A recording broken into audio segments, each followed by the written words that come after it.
So what happened after the Attitude Era? That's right. I.O. WCW.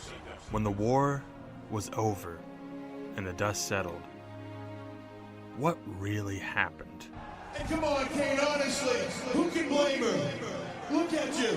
Who could realistically love a burnt-up freak like you? What do we make of this time period? Wasn't my fault. Did I just hear myself say 3 minutes?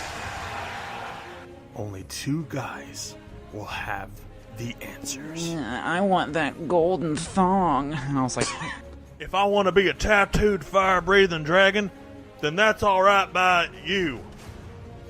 And it all culminates to this: the granddaddy of them all.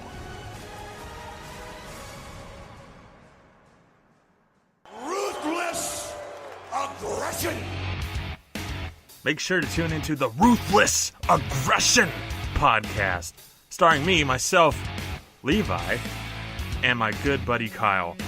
Find us on anchor.fm/ruthlesspod and anywhere you can find your podcast.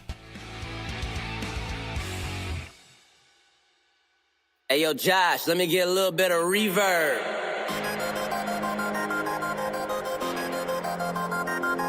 Yeah. J. Will. Yeah, I'm about that lifestyle. I talk green work, repping it all over. It's right on the t-shirt. Fan for a lifetime. Yeah, that's a long pass. Figure I would show some love right on the podcast. Turn this up loud and make sure you don't do nothing else. Cause if you're listening to us, then you're improving your health. My name is Jay Will. Welcome to the show, yeah. Wrestle, flow, flow, flow, yeah.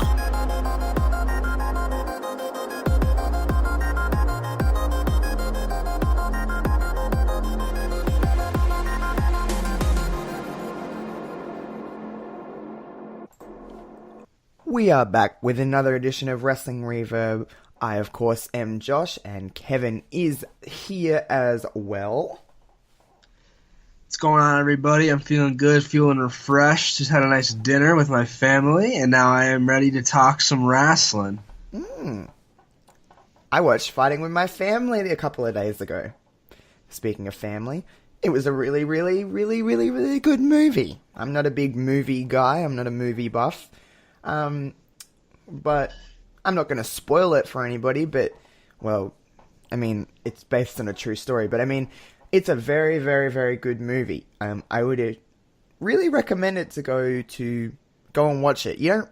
And the kind of best thing about it is that I could show a non-wrestling fan that movie, and it would still resonate with them, I'm pretty sure. It's very, it's a heartwarming film, I guess, you haven't watched it yet, have you?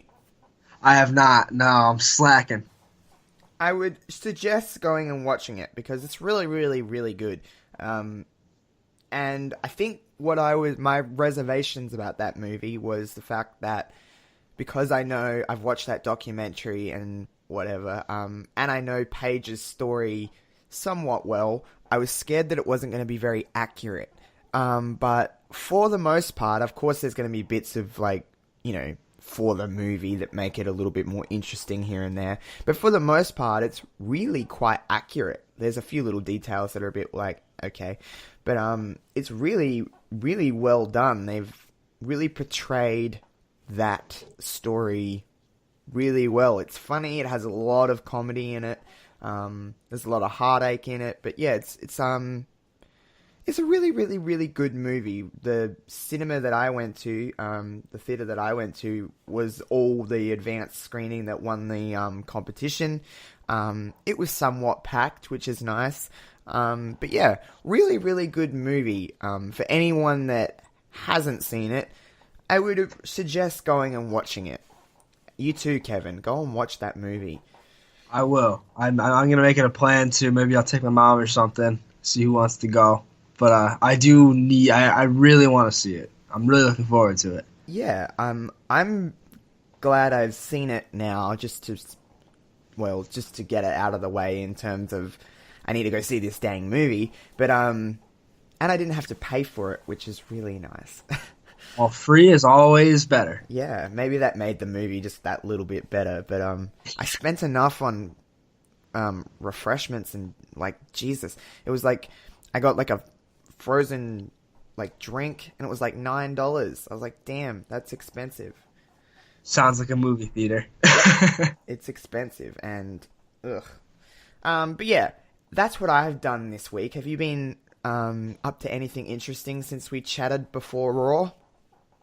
I mean, nothing really jumps out. Been watching a lot of basketball. Basketball. Been out enjoying we've had some nice weather here the last couple of days, so I've been out enjoying that, taking some walks, just getting out, enjoying the warm weather while we have it, because God knows, come next week, I'm sure it'll get cold again because the weather is just out of control here. There's no rhyme or reason to it. Same here. So this week has been, like, moderately nice. It's been warm, not hot. It hasn't been too cold. But next week, we're meant to get another heat wave. And it's like, for God's sake, I'm so done with this dang heat. And you're the opposite. You want it to be warmer, and I want it to be colder. Yeah, I was reading. Let's talk about the weather in Australia because it's stupid. I just was reading something that Australia is meant to shiver through one of its coldest winters ever this year, which is not the norm for Australia. We get kind of cold, but we don't get, like, freezing. But yeah, we're meant to get a really cold winter this year, which I like, but a lot of people will not. We've had a brutally hot summer, so I'm colder the better. But you are the opposite. You want it to be warm. Yes, I cannot wait for the weather to just be warm every day. Ugh. Shorts and t-shirts. Oh, the man. worst. I can't, I don't know, I just can't do the cold. I love hoodies and long pants and, just sign me up for that. Speaking of hot things going on, Kofi Kingston, what a segue. I should really... Oh, wow, that was something else. Damn. Kofi Kingston next week on SmackDown Live will have to run yet another gauntlet. He's going to have to get through 4 people to do... 4? 5. 4. Samoa, Randy, DeBar. Was there someone else? I don't know. Perhaps? I think Rowan, too. Oh, so 5 people. He has to run the gauntlet of 5 people. Yeah. That's going to be interesting. Tough. Those are tough odds. Is this... I'll ask you flat out, is this the way Kofi's going to get to Mania, or is shenanigans going to take place? I feel like there's going to be... I feel like he's going to go the entire way, and then right at the end, something will happen. Some shenanigans, as you say. Well, someone will interfere. Someone will do something. I don't think this is the moment. I think maybe in the next week or two we'll get Kofi finally locked into Mania, but I don't think it's going to be with this gauntlet. Although this gauntlet could be really good with some of the competitors in there, and especially Kofi and Orton calling back to their feud way back 10 years ago now. Yeah. 9.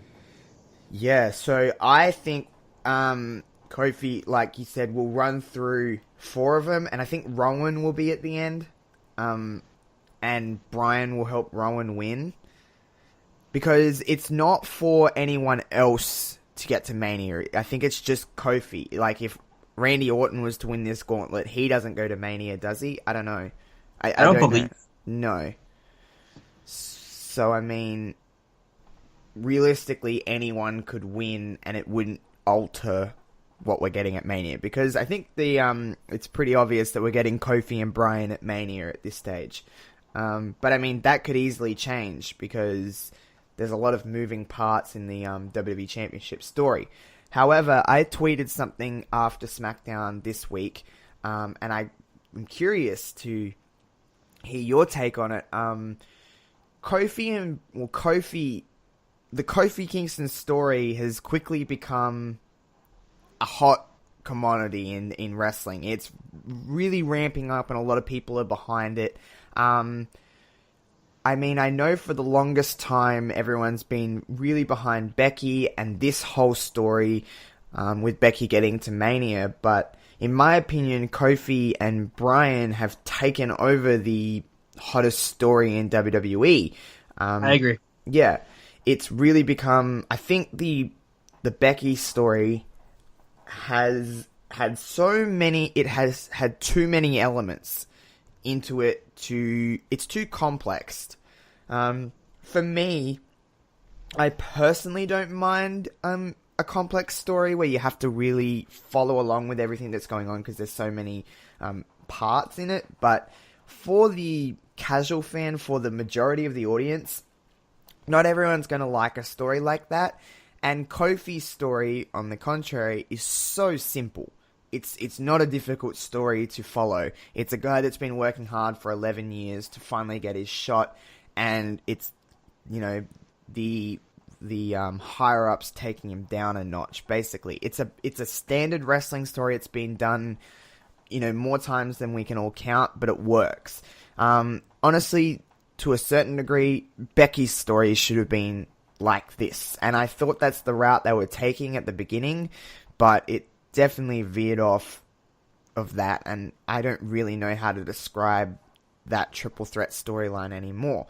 But a lot of people are saying that maybe the triple threat women's match at Mania might not main event.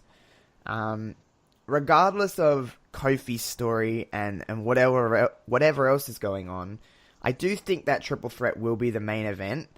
However, Kevin, do you feel like you're most interested in seeing that main event now because of all the complex parts that's going on in this story? Yeah, you know, right now I'm honestly more in on Kofi and Daniel right now. I think they overloaded the triple threat story. And obviously I'm of the opinion, and maybe not anymore, but I was for the longest time of the opinion that it shouldn't have been a triple threat in the first place. It should have been a one-on-one between Becky and Ronda. Now, adding Charlotte hasn't hurt the story. It's all the different ways all the different things they've done, all, you know, the heel turns and just matches and the knee injury. They've put so many elements. You said it best. They put so many elements into this story that they've overloaded it. They've overdone it. Meanwhile, Kofi's story is so straightforward and so simple. He just keeps getting screwed. He keeps building sympathy, and eventually it's going to lead to a huge payoff. Whereas I think the other story has cooled down somewhat. Yeah, no, I agree. I was always, you know, you take yourself back to Survivor Series and leading in between Survivor Series and TLC Rumble. Becky, well, even back to SummerSlam. Let's go back to SummerSlam. Becky was white hot. There was nobody in the company that could touch her. She was the hottest thing going in wrestling, really. And I always seen from once she got her nose broken by Nia, we were going to get Becky at Mania. That was always my kind of deal. But my biggest takeaway from it is, like, can she stay this hot leading into Mania? Now, I'm not saying that she's not hot, you know, a big thing in the wrestling world at the moment, because she still is. But she is not as hot as she was 3 months ago, 2 months ago even. Becky's not the number one most talked about thing anymore because of this story. I don't personally dislike this story. I think the story is pretty good. There's just some things I wouldn't have done. I don't personally think it needed the knee injury. I don't personally think it needed... the Ronda heel turn is fine. I understand what that is about, but because of that, I was on the opinion of it should have been it's fine being a triple threat. I knew it was going to be a triple threat, but I thought Charlotte was in the match to be the heel. Charlotte was there to gather all the heat. Becky was there to gather all the sympathy, and Ronda was kind of that tough fighting champion. But now that Ronda has flipped, and Ronda's the heel, and then you've got Becky being the face, it kind of puts Charlotte in a weird spot, because she's almost to the fact where she's just kind of there. And that's not something that Charlotte's more than just being there. Charlotte should be a main part in some things, but Charlotte's cut the same promo about, being handpicked and stuff for the last 5 weeks. It's getting a little repetitive. I just hope in the next 3 weeks leading up to Mania, they just tone it down a little bit and just book the standard story. I've said it many times. Sometimes going back to something that works. You don't have to alter something that's not broken. It just keep on with the standard story. You don't need to add all these other elements. I'm glad that Becky threw the crutch away on SmackDown. It kind of, in wrestling world, she'll be fine in a week or two. Her knee will be fine, which is good because I don't want that going into Mania. But then, I don't know, it's hard. It's also hard because you've got Becky and Charlotte, who still are technically SmackDown members. You got Ronda on Raw. There's a lot of weird elements in this story that is taking away from the essence of this should be Becky's big moment. Yeah, and it sucks because if you were to take Becky and Charlotte completely off of SmackDown and put them on Raw, there'd be such a huge void. So they can't do that. So they have to continue with this sort of half of the story, half of the week, On Mondays, Ronda's involved. On Tuesdays, it's just Becky and Charlotte. It is weird. It's a weird element to it. And I like what you said about Charlotte, not deserving to just be there, because that's kind of how I'm feeling too right now, because since Ronda turned heel, it's become more of a straight heel-face dynamic between Becky and Ronda, and Charlotte's just sort of floating. And I still root for Charlotte against Ronda 10 times out of 10. I love Charlotte. I love everything she does. I think she's been pretty terrific. Maybe repetitive, like you said. I don't really. It's a story. And I think another thing with this story is fatigue. It's been such a long story that, and people's attention spans in this day and age are so short. I'll admit, they started telling the story for my taste. Just not that it was too early because it comes out of the Rumble. But it was also this story started at Survivor Series, really. It's been being told for almost 6 months. Yeah, it's been a long story, and it's only been maybe in the last 3-4 weeks that they've really been telling too much, and they need to just dial it back a little bit. But regardless, I still do think it'll be the main event. I think there's too much talk around it for then it not to be the main event, and Ronda is a pretty big heat magnet at the moment, and Becky's still over. It's not like Becky's not over. I'm not saying that at all. Becky's still over. It's just other things are shaping up to overtake it. You talk about a void we've talked about before within the SmackDown Women's division. It seems they have put so much time into Becky and Charlotte that not too much else is getting attention. We had Mandy Rose versus Asuka at Fastlane. It wasn't a fantastic match. It was what it was. And then we had Sonya Deville take on Asuka on SmackDown, and we had another just really weirdly executed finish with Mandy tripping, but on pulling the apron. I don't even know how to describe it. It looked odd. It looks like they're gonna break up Sonya and Mandy, which I don't really necessarily see why.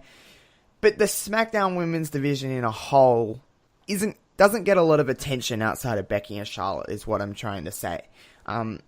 They get minimal time. The SmackDown Women's Champion does not get a lot of time on the show. It seems like Asuka was given the championship because they didn't want to put it on Charlotte and Becky anymore. And her booking between TLC and now has been inconsistent, I guess is the word.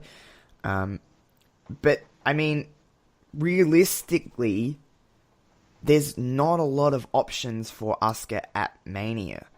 If you were just to look at the SmackDown Women's division, unless you go with a triple threat, which I'm so done with multi-person matches, you could do Sonya, Mandy, and Asuka.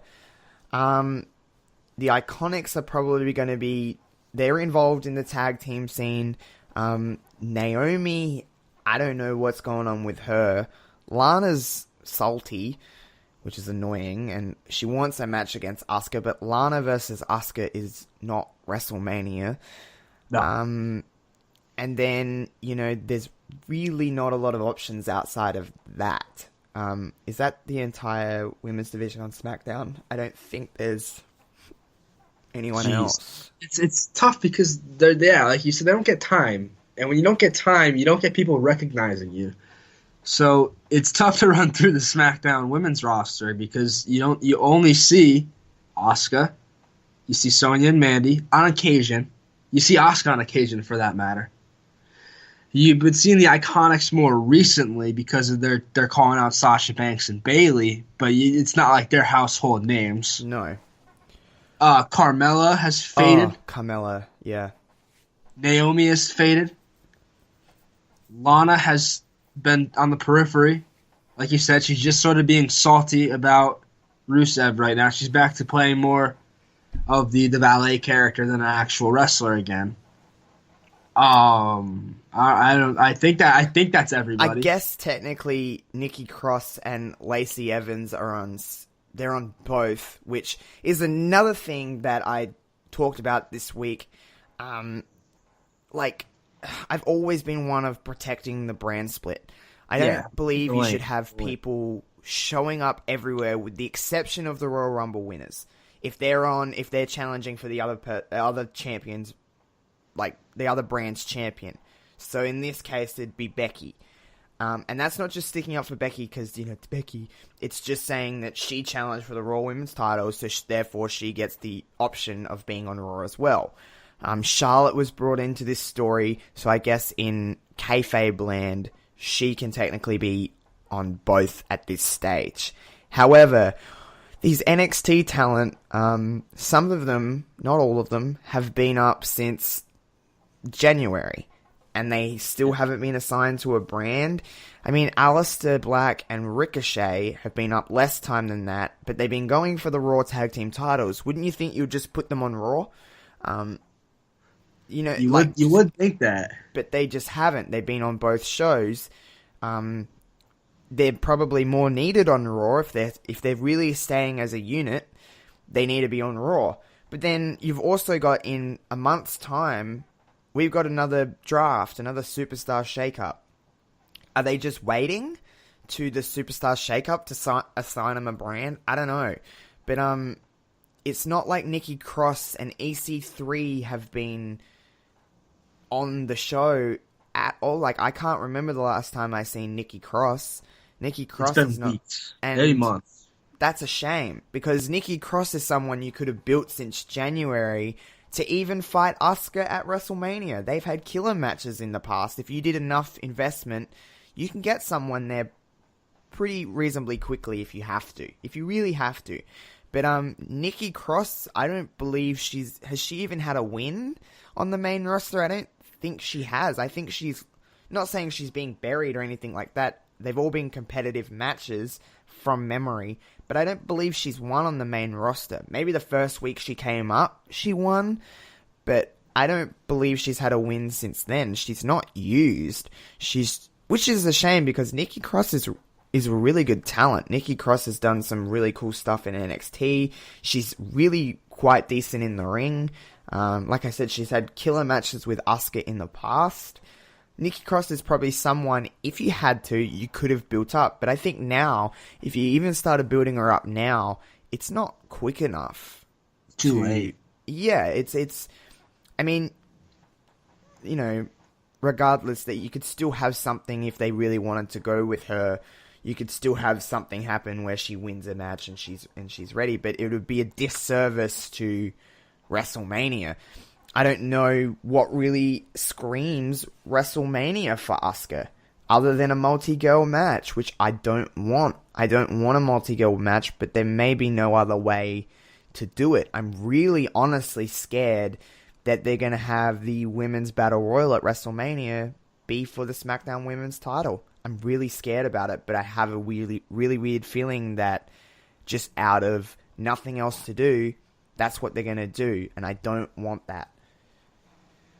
I'd never thought of that. That's actually a very plausible scenario, is that they literally have they just throw everyone in the match and say, this is for the women's title. That's bad planning. You don't put your you don't put your title on the line at the biggest show of them all as like a last resort. We don't have any plans type of scenario. We'll put it in the Battle Royal. I think all title matches are deserving of one-on-one situations unless the story calls for something different. I hate when I'm with you where I hate when they just put them in multi-mans because they don't have a story. Yeah, and to try to get everyone on the card, that's what I don't like. That does look like where we're headed, though. For my money, I'm thinking it's Asuka, Sonya, and Mandy in the triple threat. I'm with you, too. I don't think they should be breaking up Mandy and Sonya because you just introduced the tag titles. You don't want to weed out your tag team division just as you've put the belts into action. And especially because, like I said on the last show, they were the last ones standing with Bayley rather, and Sasha Banks in the chamber. Where's their title shot? They should have one. I don't think they should be broken up. I think they should be challenging for the tag titles. You could still have your triple threat and have them be together. They could screw each other over in the match or something, but I don't know. It's weird. And it just, with the 5-6 minutes they get every Tuesday, it's not enough time to really even tell a story about them breaking up. Like, that's not enough time to really tell to do that story justice. Yeah, and you brought up the Women's Tag Team Championships, and this is why I had my, I'm not saying, like, I had my opinion on Women's Tag Team titles. I've told it to you, I've said it before you were even a part of this. I've always stated that I'm glad that it's happening, and, it's deserving and stuff like that, but because of the way it has been brought in and the way that it's been positioned, how do you have number one contender matches? How do you do that? Because there's only a couple of teams on each show. Do you have just people just declaring that they're number one contenders? Like, hey, the Iconics, right? They want a women's tag team title shot. Why do they just get to declare that, hey, we want a women's tag team championship shot, and probably in the next couple of weeks, they'll be in a tag team championship match for WrestleMania? Why do they just get to declare that they want that? Nia and Tamina lost against Banks and Bayley at Fastlane, and I'm assuming they'll get another championship match just because. Beth and Natty, they'll probably be in the tag team championship match as well, but Beth Phoenix hasn't wrestled in, properly in like, God knows how long, like 7-8 years. What have these teams done to deserve a tag team championship shot? The Iconics aren't in matches on SmackDown, so therefore they're not beating other teams. Like I said, Beth Phoenix hasn't wrestled in ages, right? I'm not saying that they're automatically in the tag team championship match now. They're not, but it seems like that's what we're building to. We're building to a big multi-team women's tag team championship match. It's just, there's not enough depth on each brand for these teams to fight. It's almost like you should have, like, I don't like this idea, but it almost makes more sense. You have one show which is dedicated to the women's tag team championships, and you have all the tag teams on one show, and then on the other show you have one main women's championship, and all of those singles wrestlers are on that show. I don't like that idea because less people get a chance, but at the same time, it would make more sense for number one contendership matches for the tag team. It would help the tag team division more than it would help the singles division. Yeah, I'm thinking they need to incorporate NXT into this tag team title picture sooner rather than later, because you're right, the depth isn't there. The depth isn't there, and without the depth, you're essentially just going to have random teams earn title shots simply because they are a team. Yeah. And they're going to have teams cobbled together without any sensible story getting title shots because they are a team, even if they're literally just two random ass people put together. It's tough because I love I love the idea of the tag team title belts, but the execution was always going to be tough. Yeah. So far, frankly, I don't think they've done a terrific job with them. I'm glad Sasha and Bayley won them, but since then, first off, they didn't have a good match with Nia and Tamina. Let's call it as it is. It wasn't a very good match. No, it wasn't. And now it's like just random teams are stepping up to the plate, and they're gonna get title shots. I'd almost just rather see like it should be if you're not gonna have number one contenderships, which you really can't because you don't have enough teams. I would just have Sasha and Bayley call their own, like just call out their next opponent. I think that's like the only sensible way you could do it at this point. They're fighting champions, so I that's the only way I could see is if they win a match, they say this is who we want next. But that's not an ideal scenario though. I mean, it could happen. They could call out, say, Nia and Tamina again, and then in comes Beth and Natty. You could have some way of having the Iconics appear on Raw, maybe on, via the Titantron or something like that, because again, protect the brand split. The Iconics are not members of Raw, therefore they should not be appearing on Raw. However, in this case, I guess that's the only way to do it. Or you have them call out Nia and Tamina, Beth and Natty get involved in that, then Sasha and Bayley go to SmackDown, and they call out a team, and the Iconics come out, and I guess some shenanigans happen there, and then you have a multi-team match at WrestleMania. I guess that's one way to do it, but they'll probably just randomly announce that there's a 4-way team match at WrestleMania, and that's the end of it. I could just see them just announcing it, and there's no explanation, and we just build towards that. But if you're going to do this, that means that Sasha and Bayley need to start going at least on SmackDown as well, so the Iconics have something to debate with, something to contest with, because the Iconics just appearing on the Titantron they've only started doing it this week. They were just in backstage, like, WWE.com things before this, but that is not a way to build to WrestleMania, in my opinion. They'll probably just have the Iconics appear on Raw, because fuck the brand split. But it's another thing of, just lazy booking, I guess. It's just, there's so much simpler ways to do this, and they're just, stick to the norm. They don't think outside the box, but hey, what are we meant to do about it? There's going to be a multi-team match for the Tag Team Championships at Mania. There's probably going to be multi-team matches all the way around for the tag team titles, just to get teams on the screen at Mania. One of them will end up on the kickoff. It'll probably be the Raw Tag Team Championship match. I would much prefer just to see a couple of, maybe one multi-team match. If you want to have it with the girls, then go ahead. But then I'm on the team of, I want to just see the Hardys and the Usos. But I could easily see them adding Rusev and Nakamura, or The Bar, or whatever it may be. I could easily see them adding multiple layers to that. Yeah, it's just they love doing too much. That's the best way to put it.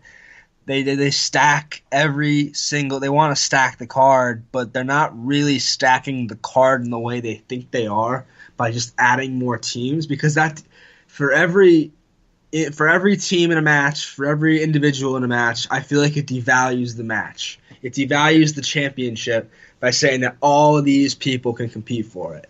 Unless, like, of course, the story is that there's such a fierce competition that the only way they could do it, like, say, you just can't decide between Aleister Black and Ricochet, Rude and Gable. You put them both in the match. That's fine, but that's not how it's going to go. It's like you just said. They're just going to announce that it's going to be the Revival versus Rude and Gable versus Black and Ricochet. Again, a rematch of Fastlane. And it's going to be the Usos versus the Hardys versus Rusev Nakamura versus The Bar versus The New Day versus Jesus. Who at that point, who cares? It's so many teams. That's just unnecessary. Yeah, no, I agree. I agree with you completely. There's just, I don't know. It is what it is. I mean, there'll still be good matches. It's not that the quality of the actual match will suffer. but you have too much of the same. So if we have 3 4-way tag team matches at WrestleMania, that's a lot of the same. It's really hard to think outside the box in terms of what you're going to do in those matches. But hey, it is what it is. Another thing that I wanted to bring up, which is a lot of people were angry about the fact that it happened. Bobby Lashley won back the Intercontinental Championship on Raw with the help of Lio Rush. Finn had the championship for 4 weeks, 3 weeks, something like that. What is your take on that? Because I know a lot of people were like, what the hell? But I kind of see it as a way of maybe there's more for Finn than the Intercontinental. I have 2 thoughts. One, maybe they only took the belt off Balor because they want him to win it back at Mania. And that I would actually agree with that, because I think that they put the belt on him a little too soon. I think he should have had that great Mania moment. Or they have more. They have more for him. Maybe he's facing the Undertaker. Who knows? Like, they might have something different for him, and they want him out of the IC title picture. Who knows? I agree with you in the fact that the title was put on him a little too soon. I think they could have done that moment at Mania. But that being said, he has not beaten Bobby Lashley. He beat Leo. So, I mean, I guess that moment is still there. But let's be honest, it's probably going to end up as a multi-person match for the Intercontinental title at Mania. But hopefully it's like a match or something cool. I just want it to be one-on-one. Finn and Lashley are fine. They work fine. It's not going to blow the roof off the place by any means. But, hey, it's a cool little match that you could just have one-on-one at Mania. But we talking about a lot of multi-person matches, but there is some one-on-one matches that we're still getting. Orton and Styles, their stuff has been ramped up to 100 this week. Randy and Styles had a brilliant segment on SmackDown. Great talking. Like, that is the perfect way to amp up something. Them two will just kill it at Mania. They'll have a fantastic match at WrestleMania. You got Miz and Shane. That's kind of, starting to pick up some steam. Shane is really going on along with the best in the world thing, which, is going to get him a lot of heat. It looks like we're getting Drew McIntyre and Roman Reigns. I didn't think they would go this route at all, but I don't hate it. No, neither do I. I always wanted more for Drew. This is a cool little way. Him and Roman will they'll probably have a killer match, to be honest with you. I don't know where it's kind of leading at the moment. We've seen Drew be very vicious on Raw with Ambrose and with Reigns. So, I mean, that will be fine. We got Rollins and Lesnar. That's another one-on-one match happening at Mania. Triple H and Batista. No holds barred. There still is there's a lot to sink our teeth into at this year's WrestleMania. I do honestly think that WWE have been telling pretty decent stories across the board for the most part. But there's a lot to sink our teeth into. For people that just want to see the Kofi Kingston stuff, there's that. For people that want a nostalgia act, there's Triple H and Batista. People want to see Ronda and Becky and Charlotte, there's that. There is a lot to sink our teeth into at Mania. There really is. For the most part, anyway. Yeah, and that's just how it is. It's WrestleMania for you, right? There's always going to be something for everybody, because they always make sure to cater to every sort of wrestling fan. Like, yeah, you have your nostalgia trip. You have if you're a Brock Lesnar fan, you have that sort of match on the card. You have pure wrestling, like we're going to get from Kofi and Daniel. You have pure story, like we're going to get in Ronda, Becky, and Charlotte. Like, that's the big story, the big payoff. Yeah, and you have tag matches, you have multi-man matches, probably. They do a really good job of catering to every type of wrestling fan. Yeah, and another thing I like about Mania is that this week we've seen a fair few matches get made, and I like when they give everything enough time to build. Like, we've already got Miz and Shane confirmed, Orton and Styles confirmed, Triple H and Batista confirmed. It's like, why wait? Just confirm it. Let's get our build in there. We know what we're getting at Mania. Like, because there's only 3 weeks from next week. 3 weeks, yeah. We're just over 3 weeks until Mania. So that's only 3 Raws and 3 SmackDowns. There ain't a lot of time for a lot of time to build up everything. You have to start doing stuff now. So I'm glad that we're not wasting any time.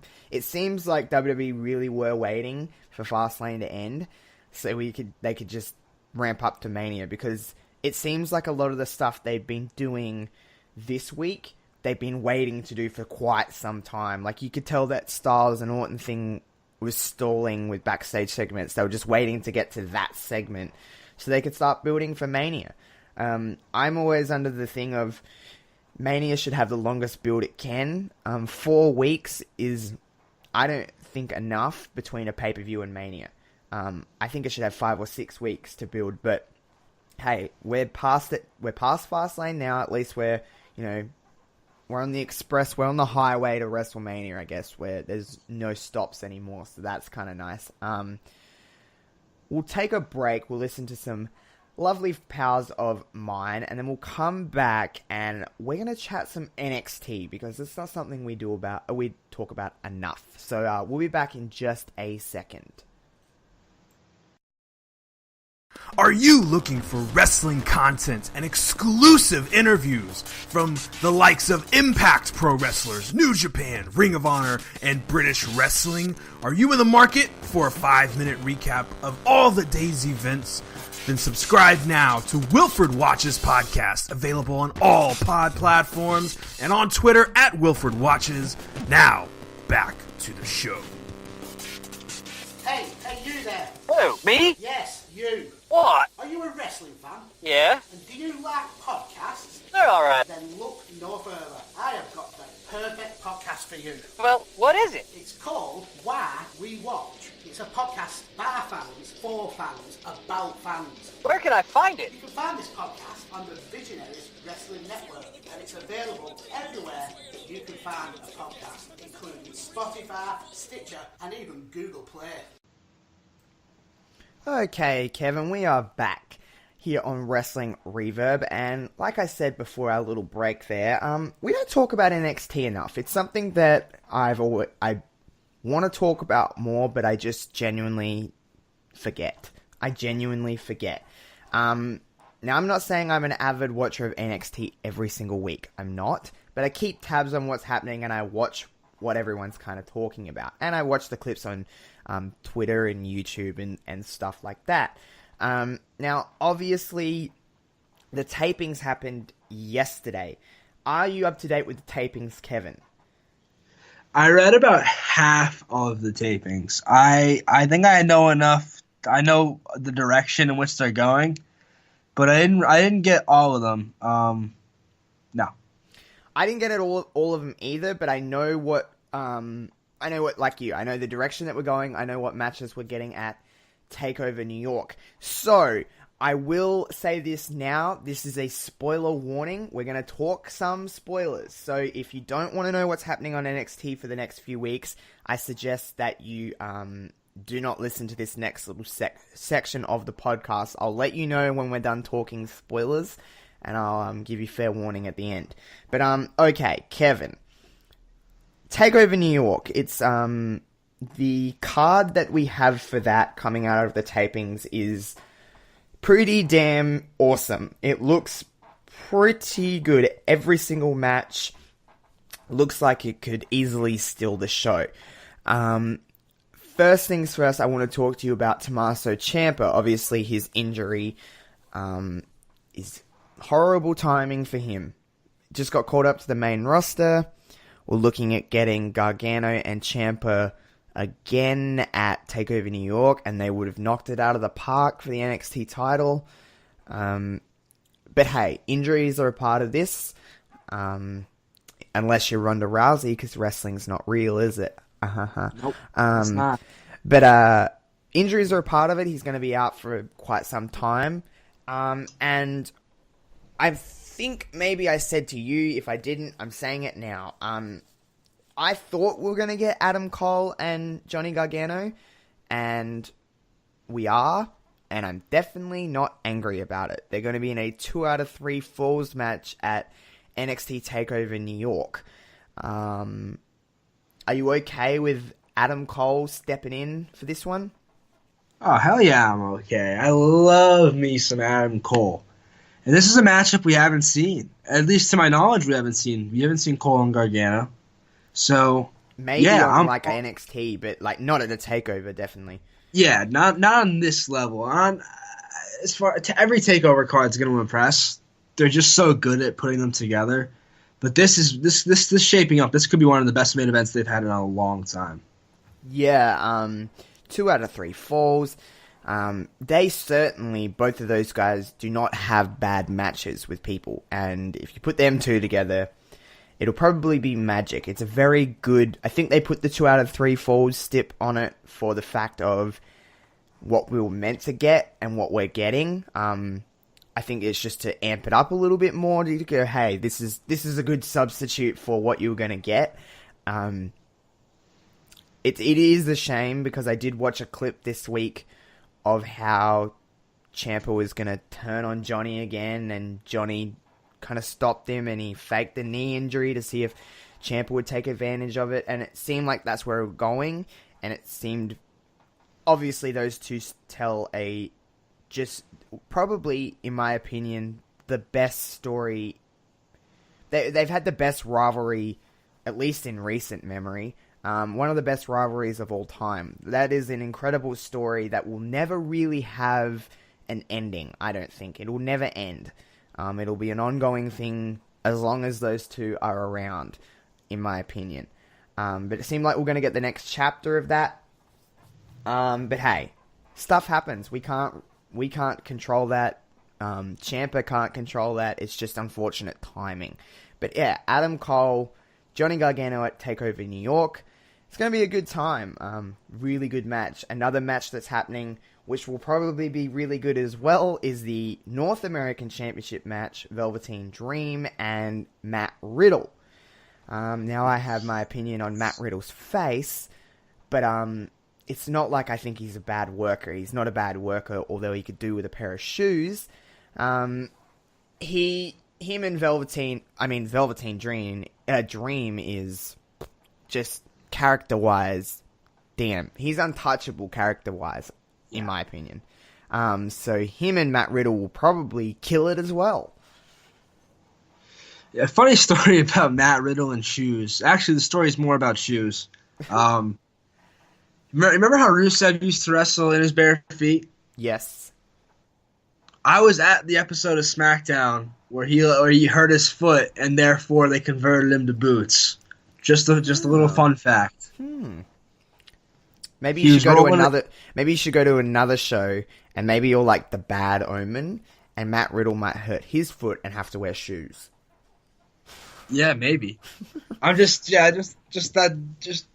popped into my head because I don't like the barefoot look. I think they're asking to get hurt, but that's just me. But yeah, this is going to be a great match. I was not sold on Matt Riddle when he signed just because I hadn't seen enough of him. Yeah. I still feel like I haven't seen all that I want to see out of him. But who better to pull it out of you than Velveteen Dream, right? Like, Velveteen Dream has a knack of just pulling it out of people. Yeah. You know, his match with Aleister Black, one of Black's best matches, in my opinion. His matches with, he had a good match with EC3, who's not the best in-ring worker. Great match with Ricochet. He does pull the best out of his opponents. Great match with Tommaso Ciampa. Fantastic match that I don't think we talk about enough. Yeah, and I loved that match. Yeah, that was a good match. So yeah, I think that's going to be a great match. I'd love to see Velveteen retain. I don't think he will, but I don't know. I'd rather see Velveteen with the title for a little longer than to have it hot shotted on the Matt Riddle so soon. Yeah, I can see that. Side question. This is just out of pure curiosity. Do you attend a lot of WWE events live, or not really? What was that? Do you attend a lot of WWE events live, or do you not really go to too many WWE shows? I don't go to like that many. When they come around Wilkes-Barre, Pennsylvania, I try. It all depends on who's going and if I have people to go with and stuff like that. I do try to get out to live events though. I'm trying to get into more sort of like in the Philadelphia area. Yep. New York area maybe. It's tough with travel. Yeah. I get that. Yeah, obviously it's probably easier for me because they do come around this area a lot, as opposed to you living in Australia. You got Super Showdown, which is crazy cool.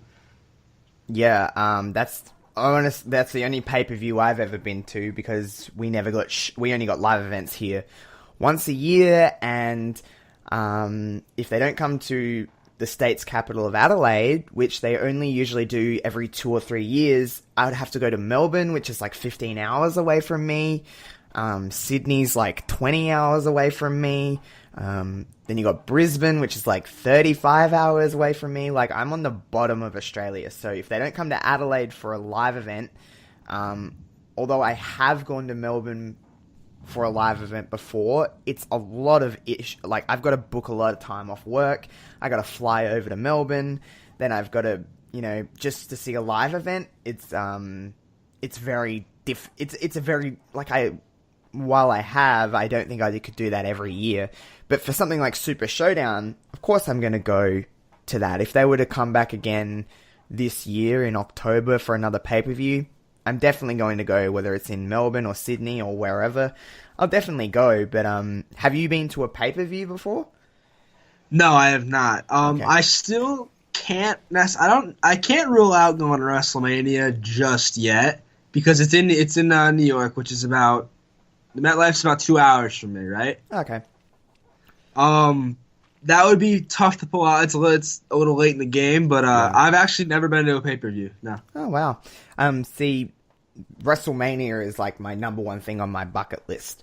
I want to do Mania really badly. I've been putting some money away. I was thinking about doing next year, but then I don't know if I want to go to Tampa. Florida is not really somewhere that's on my list of places to go in America. I don't know. I don't know. I just don't have that much interest in Florida. I don't know what it is about it. I just have looked up things and I'm like, I'd rather go to like New York or something like that. New York's amazing. Yeah, see, I'd love to do that in the US. I'd love to do New York or even California. I would like to see LA.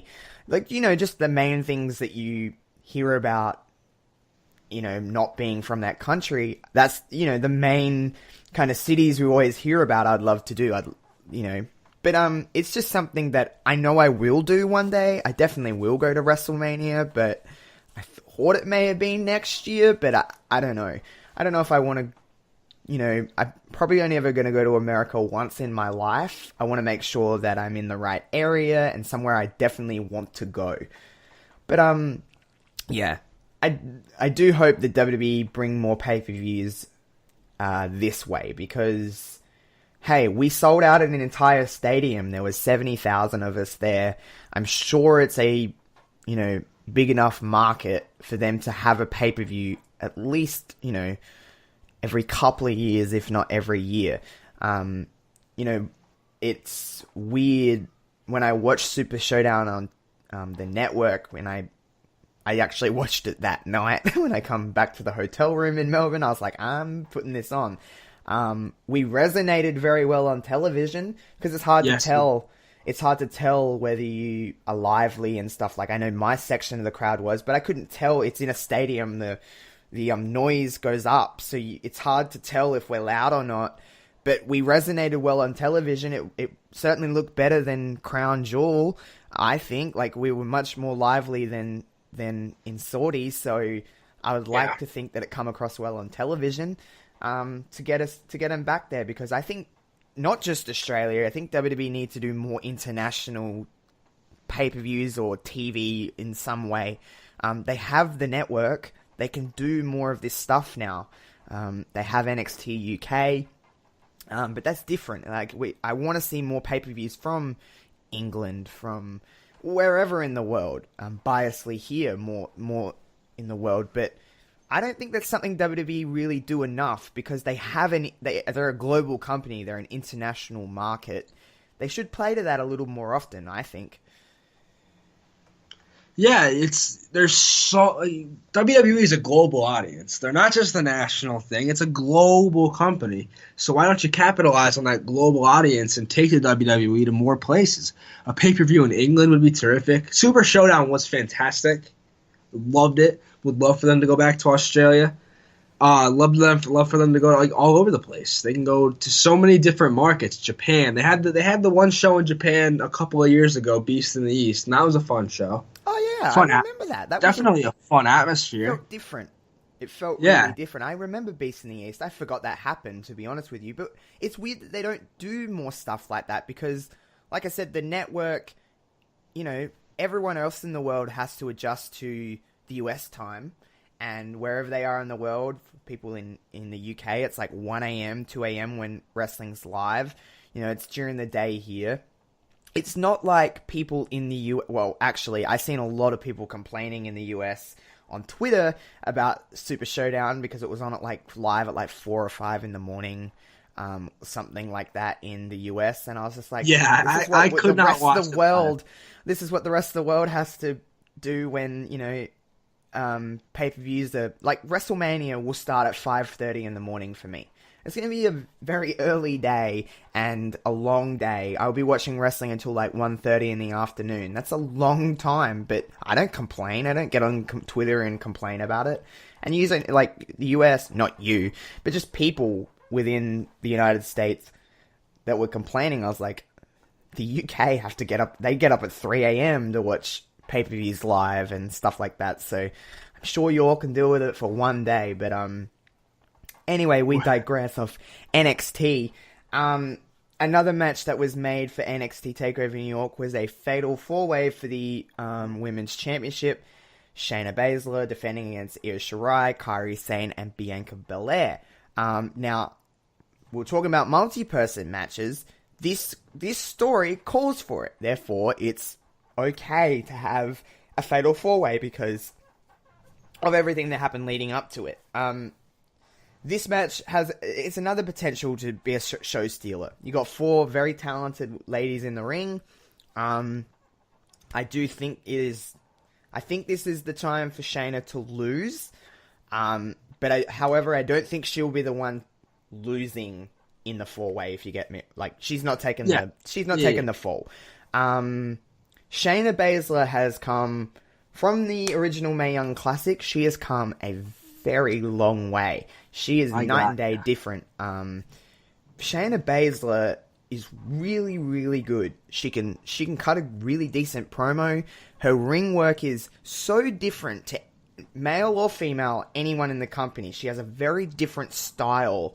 It's a lot of joint manipulation, and it is a little bit of a slower style. However, some of her stuff is very brutal to look at. Joint manipulation of the hands and the wrists and the feet. It genuinely looks real, I guess is what I'm trying to say. The spot where she folds your arm over and stomps on it makes sense every time. Yeah. So good at working the joints. She's really, really good. Do you think a call-up is in her future, or her immediate future? It should be. I mean, she's ready to come up. Yeah. She's definitely ready to come up, in my opinion. She's held the title for a long time. She's had a great run with it. Now I think it's time for her to pass it on. I genuinely don't know who could win. I think all 3 of the contenders are very viable options to put the belts on. Even Kairi, even though she's already held it, I'd love to see her hold it again. My gut tells me it's going to be Io Shirai's time, and I'm so fine with that because I love Io Shirai. Io's very good. Io is... I think, obviously people compare Io to Kairi, and even to Asuka, just with their styles, being those three ladies obviously have, I think all of them have worked with each other in Japan, or at least crossed paths at some stage in Japan. But Io's style, I think, is really different to Asuka, and she's really different to Kairi. Io is, she's just genuinely very good. They're all really good. Kairi is really good. Bianca Belair's improved immensely. She's very good as well. But Io, I think, is probably the safest bet to get the win here. I think Kairi's call-up is going to happen before Shayna's, in my opinion. Kairi has... But then again, does Kairi come up with Io because of the tag team division? Who knows? Who really knows what's going to go on here? Maybe Bianca Belair will be the winner of this match. Could be. I like you said, I wouldn't honestly be completely surprised if Shayna retained. They might have more plans for that. I don't know. There's not, outside of those four, there isn't a lot in the NXT women's division. They're definitely in a rebuilding stage. Yeah. And that's not a bad thing. It's just you have to have people ready to step up. Outside of those four, I can't really think of someone who's been built enough ready to step up. There's some great talent. There's some fantastic talent in NXT. Candice LeRae is really good, but she's just more of Johnny Gargano's sidekick. She's just his wife. They've built her as, which is a shame because Candice is a very decent, very, very decent worker. And other than that, I'm kind of blanking on what else is going on in the NXT. Someone I've got my eye on is Mia Yim. Oh, Mia Yim, yes, of course. She's very good. She's very talented. Her work in both my Young Classics was really good, and I know she could work. I think she's going to be a future women's champion. Yeah, I forgot about Mia. She's very experienced, very, very experienced within the wrestling world. But they are in a stage of rebuilding, and they do have those four, but like I said, outside of those four, they have to start building some other talent. You've got the tag team titles, NXT Tag Team Championship match at TakeOver New York. Aleister Black and Ricochet, they win the Mae Young Classic, the Dusty Rhodes Tag Team Classic, and they're going for the Tag Team Championships. I think this is just a goodbye to Aleister and Ricochet, one kind of final swan song, if you will, for their NXT time. It'll be a fantastic match with the War Raiders, like, no doubt it'll be a really, really fantastic match. Oh, yeah. I mean, the War Raiders are a really good tag team. We talked about the fact that the tag team division in NXT was a little thin, but all of the tag teams they've got are really, really good. The Street Profits have come a long way in the last couple of months. The Forgotten Sons are on their way up. War Raiders, Undisputed Era, list goes on. But this match will be really, really, really cool. Aleister and Ricochet, although they are a thrown together tag team, they do have somewhat of a chemistry as a tag team. It's a pretty natural chemistry. So that should be a fun match. And then, of course, NXT UK Championship, Walter will take on Pete Dunne. Now, Pete Dunne has been the champion for, I didn't even know how many days, but it's been a really long time. Pete Dunne is someone that I didn't think I would like, honestly. When I first seen him, I'm like, he doesn't appeal to me.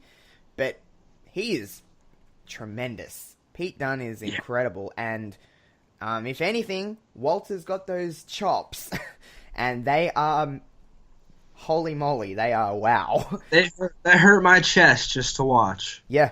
So NXT UK Championship match getting a spot on WrestleMania weekend is welcoming. I'm more than fine with that. It'll be a great match. Big for them. Yeah, that's gonna be a lot of people's That's gonna be a lot of people's intro to WWE UK. I know because it's on a tough time. Not a tough time, I should say, because it's a lot tougher for everybody else having to deal with American times. I will say that. NXT UK is on like Wednesday afternoons, and so I don't get to watch it very much. I know the stories and stuff, and I watched Takeover Blackpool, and it was tremendous. But this will be my first real look at Walter besides his indie work. Yeah, so NXT UK is on at like 4 a.m. on a Thursday morning for me. So it's monumentally worse for you. Yeah, I don't unless I watch it, on demand. I don't really see it, but it's not something that I'm not gonna lie to you. I'm not gonna bullshit you. It's not something that I watch. Obviously, I know what's happening, and if I need to watch clips or anything like that, I certainly do that. But it's not something I watch. I know there's a lot of talent there, and that's great. But there's just a lot of wrestling to watch in a week, and it's just something that I just put to the back burner. Maybe it's something that I'll eventually watch, like how I am with 205 Live now. Yeah. Actually, speaking of 205 Live, we have our finals in the Cruiserweight Championship Wrestlemania #1 contendership tournament, whatever the hell it's called. Cedric Alexander will take on Tony Nese. Now, I remember you saying to me weeks ago that Tony Nese might be the one to fight Buddy Murphy at WrestleMania. You could be right, my friend. You could be right. I stand by it. I want it to be Nese. Big Tony Nese fan. We've seen Cedric and Buddy before. I seen it at Super Showdown. It was a fantastic match. However, do you want to redo it for Mania? I don't know. You easily could. And it would be great. But we have not seen Tony Nese and Buddy Murphy. And there was a bit of a history there. I think they used to be friends. Yeah.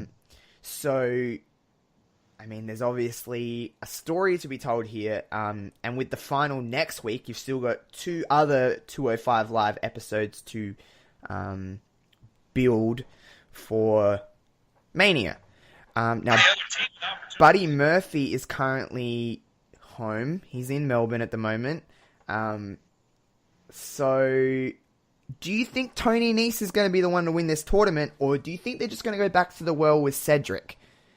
Nah, I think it's Tony Nese's time. I think the story is there, and the match quality will be there too. I don't want to sell either of these men short, because Buddy Murphy is one of the best we've seen in quite some time, and Tony Nese is a great worker, underrated worker, in my opinion. Yeah, no, I agree with you. Now, I think that the story backs Tony Nese. I think that the situation backs Tony Nese. I don't know if he's going to win.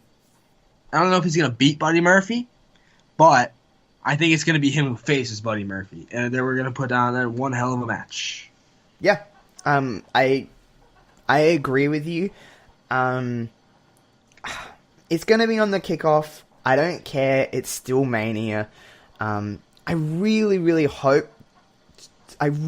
do hope they could get onto the main card, but I just think it'll be the first match on the kickoff, and it is what it is. They'll still go out there and kill it, and they're still going to go out there and say, hey, if we're going on first, you got to follow us, because Murphy is he has come leaps and bounds, no doubt. He is just a really good talent. Tony Nese is really good. If Cedric wins, it's not like it's going to be a bad match at Mania at all. They've had killer matches in the past. They'll have killer matches in the future. So if Cedric happens to win this tournament, hey, it's still going to be a good match at Mania. But I do think that Tony Nese, I think it is his time to shine. But that's what's kind of 205 living. What else really happened this week? Not too much. We're gearing up to WrestleMania. Is there anything, just looking at the card from what's announced right now, on the undercard at least, not the Raw Women's title, the WWE or the Universal, underneath that, what would you say is gearing your interest towards Mania the most? Batista, Triple H. Honestly, I'm a big nostalgia guy, and Batista is one of my favorite wrestlers of all time. So, and I think he could still go. I mean, obviously it's been five some odd years since he's been in the ring. But he looks great for his age. Triple H looks great for his age and could definitely still go. I really think that I think that's going to be my favorite match of the night, honestly. Maybe not favorite, but it's going to be one of the ones that resonates with me. Yeah. Nostalgia is always fun. I'm looking forward to that. I think on the undercard side of things, I would probably say Styles and Orton. I think. Yeah. I think that's going to probably... I think. But then... I'm not going to lie to you. I'm really excited for Shane and Miz. Just because I know this story has been building, as long as Becky and Ronda and stuff has been. But in terms of this one, this has not lost any steam. Nothing's been rushed. It's been a really well-told story. Regardless of what you think about Shane McMahon or Miz being a face or whatever people are criticizing about this story, it's been a really well-timed... people always criticize WWE about their storytelling and long-term booking. It's been building since Crown Jewel, essentially. Yeah. So, and it has not, flopped at all. It's been a really slow build to this Shane turn. It's been a really well-told story. I don't think people are really talking about that, giving it enough credit on the story that's been told. It has been a really well-told story. I'm not expecting it to be a 5-star classic at Mania, but it certainly will be fun. I think it'll be a fun match. Shane does things that you don't think he can do anymore, but he certainly does. He always gives it 110%. And hey, Miz can hold his own in there as well. I don't know about this dynamic of a long-term Miz face run beyond WrestleMania. But, hey, I'm going to enjoy the ride while we can with this Shane and Miz story. I am looking forward to it. But probably Styles and Orton is where I'm especially after this week, with that promo alone. I'm ready to watch the match right now. Really, I am. I'm just ready to get to WrestleMania. I get giddy over the fact that WrestleMania is coming. And, I mean... It's just always fun. Even shitty WrestleManias are still fun. It's still WrestleMania. You still get the same experience, no whether you have a good WrestleMania or a bad WrestleMania. Honestly, I'm usually thinking along the same lines after every WrestleMania, where I'm thinking like, well, it's a good show. It's rare that I say, well, that WrestleMania stunk. Yeah. There are things I don't like about specific WrestleManias, but overall, I don't think I've ever watched WrestleMania where I was like, well, that was terrible. There's always something appealing. Like, even my least favorite WrestleMania, which is WrestleMania 27, it had a killer Triple H and Undertaker match. Exactly. That's one that's remembered as not a great WrestleMania, but it did have that great. It had Triple H Taker, great no holds barred match. Gets overshadowed by their match the next year too. That was just an amazing match. Yeah. Oh my god. Yeah. And then you also had Cena Rock on. Or no, you didn't. You didn't. That was the next year. That was the next year. Yeah, it was Cena Miz. Oh, you had Cena Miz. Well, yeah, Rock is the host, which was nice. And it was Michael Cole and Jerry Lawler. Not a great show. Yeah, that was a fun time. Jeez, Cole and Lawler, the match everyone wanted to see, and Cole went over. I know, that's the craziest. That's the craziest part. Oh man, that was just a weird time. What was that? 2011. That was a weird time in wrestling. Yeah, it certainly was. Just that WrestleMania, I just really didn't like. 29 I also really didn't like, but that had the saving grace of Punk and Taker. Punk and Taker was a really good WrestleMania match. I did not enjoy Triple H and Brock that year. No, it was very boring. It dragged. There's not a lot I honestly remember about WrestleMania 29. Jericho lost to Fandango, which wasn't the greatest moment of my time. Oh no, I forgot about that. He lost to Fandango, and he was calling him like Fandingo and Fandunghole, and it was a rough... But I mean, in all honesty, the next night on Raw, Fandango was the most over person on the whole show. Everyone was doing his dance. That was where the post-Mania Raw lore really kicked up, was after that show. Yeah, that one was, and I believe the year before with 28, because Bryan had lost so quickly. He lost in 18 seconds, and then everyone was yesing. Yeah. I think. But it wasn't like to the extent of Raw after WrestleMania and I guess SmackDown after WrestleMania. One thing that just popped into my head, talking about Raw and SmackDowns after WrestleMania. So when SmackDown moves to Fox this year, it moves to Fridays. Therefore, this is the last year where we get this string of wrestling events in this order, because it would be Friday night that we get TakeOver, then we have Hall of Fame, WrestleMania, Raw, SmackDown, but next year, SmackDown will be on Fridays. So how do they work everything into it? Because you have TakeOver before WrestleMania, but you also have the Hall of Fame before WrestleMania. You can't have SmackDown and TakeOver on the same night. How does that work? Do they cut something out? Do they not have SmackDown? They have to have SmackDown because of a television deal. You can't not have the SmackDown before Mania too. Exactly. So do they have SmackDown in the same building as Hall of Fame and Raw and whatever and TakeOver? Do they have it in the same building? Do they have them? They're not going to have them travel outside of WrestleMania week. Next year it'll be Tampa. They're not going to go out of Tampa, with access and everything like that. All the talent has to be in Tampa. So do you have NXT Takeover after WrestleMania? I'm sure they wouldn't run Takeover on a Tuesday night. That would be weird. What happens next year? You're blowing my mind, man. Oh my god. I have no idea. It's a weird conundrum. I've thought about it before. The easiest thing to sort of shuffle has to be the Hall of Fame. I don't know what they would do. Maybe air it earlier in the day. Maybe make it like an afternoon. Maybe it'd be cool if it was like an outdoor afternoon ceremony. I think that'd be pretty cool. Something different. Yeah, because you can't shuffle television around because it's TV.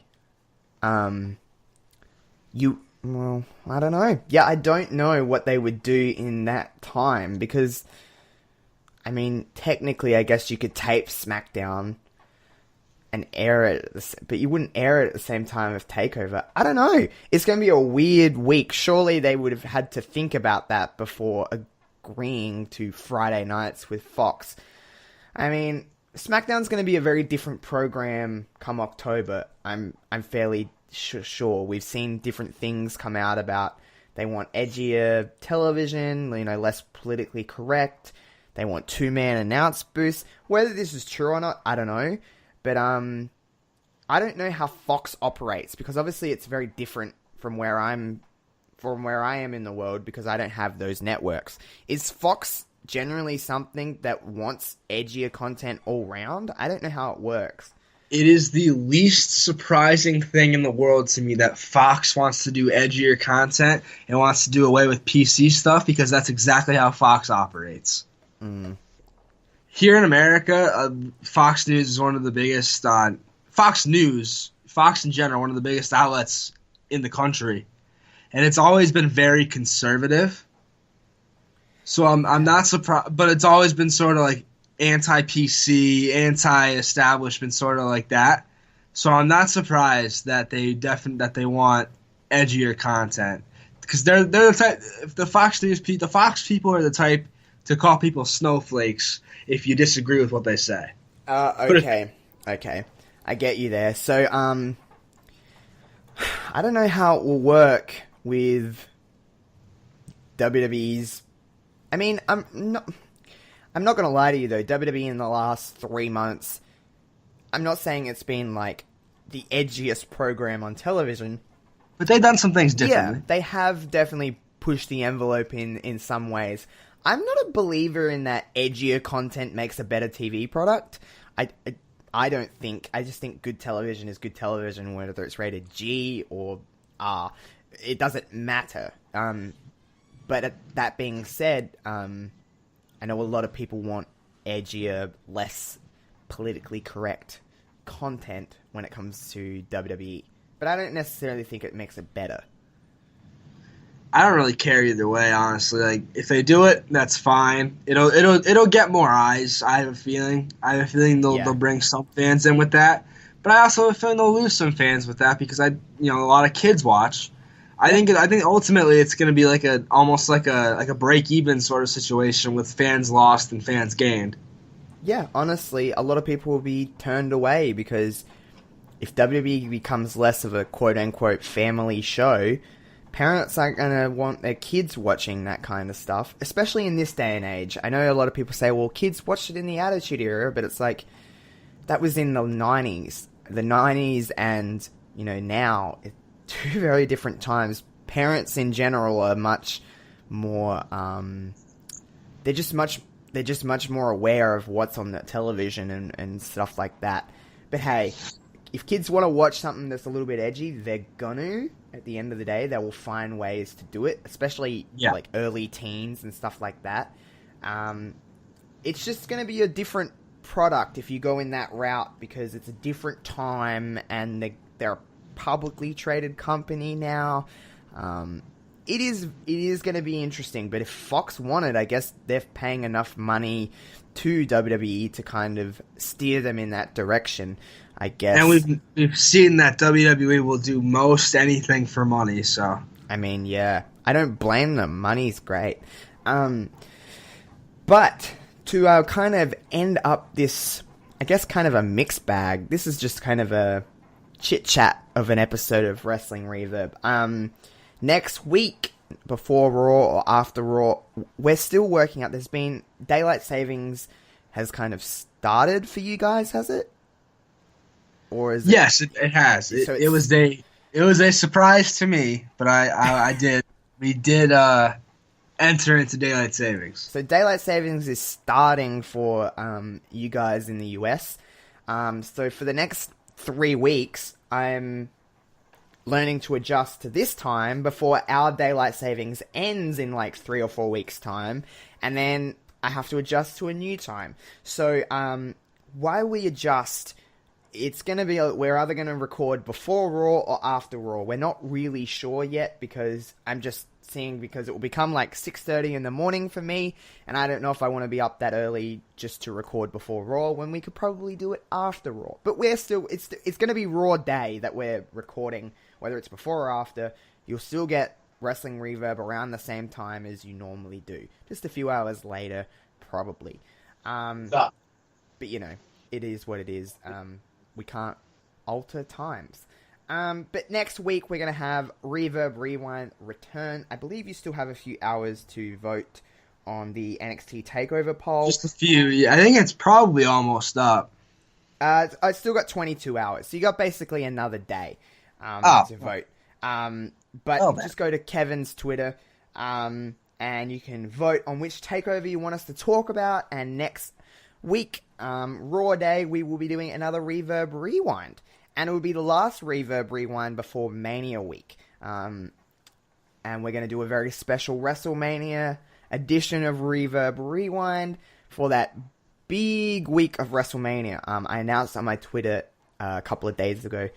Of course, we are going to Brainbuster Radio, which is shaping up to be one of the most exciting things I've really done podcast-wise. That group of people is very passionate about making this fun and making this just as big as it can be.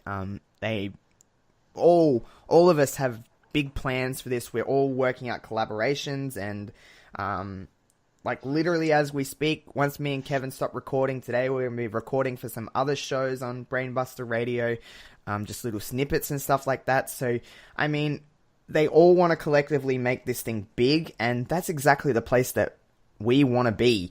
So yeah, anyway, WrestleMania week will be big for us. The Brainbuster exclusive on Friday will be a WrestleMania prediction show with Kevin and I. We're going to run down everything Mania week. We're going to try and do as much as we can WrestleMania week. We'll have a Reverb Rewind. I'm going to try and squeeze in some time to talk about NXT, because I would really like to do an NXT Takeover recap show, because, hey, that show will probably be really, really, really, really good. Absolutely. The only thing that I refuse to recap is the dang Hall of Fame. We ain't covering the Hall of Fame, Kevin. I know it's like something you want to do. Whoa, don't put that on me. Don't put that on me.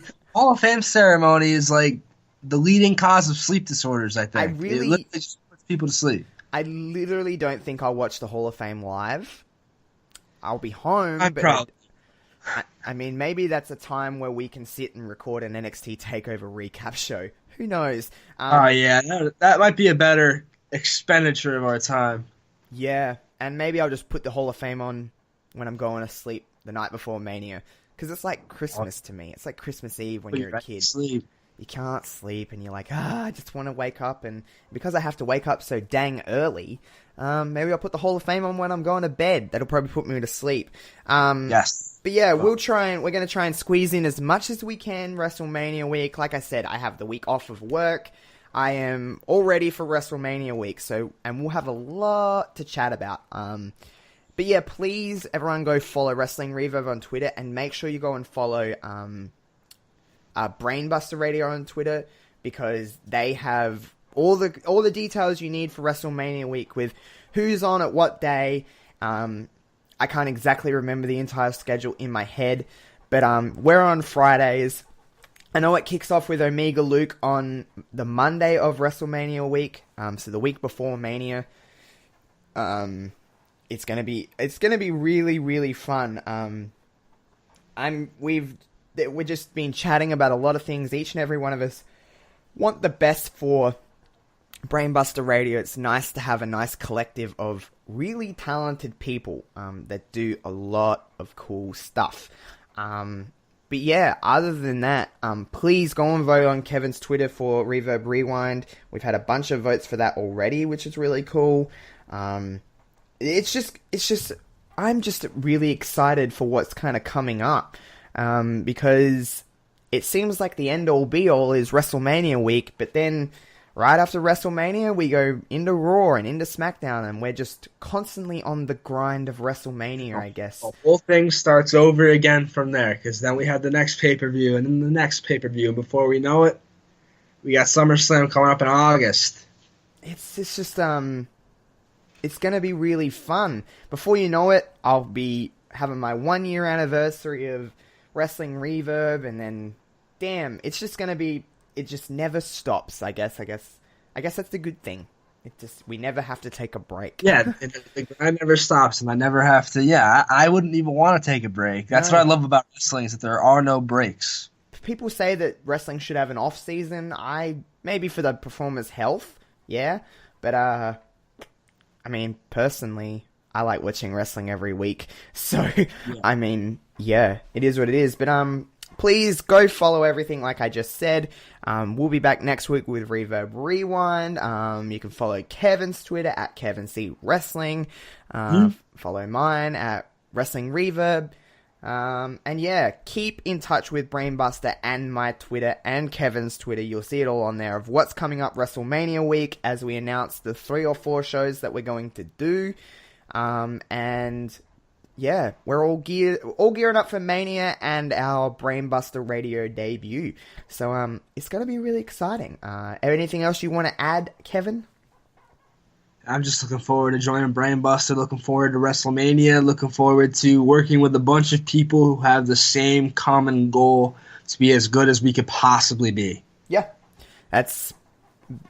you couldn't have said it better. We'll catch you guys next time. Peace.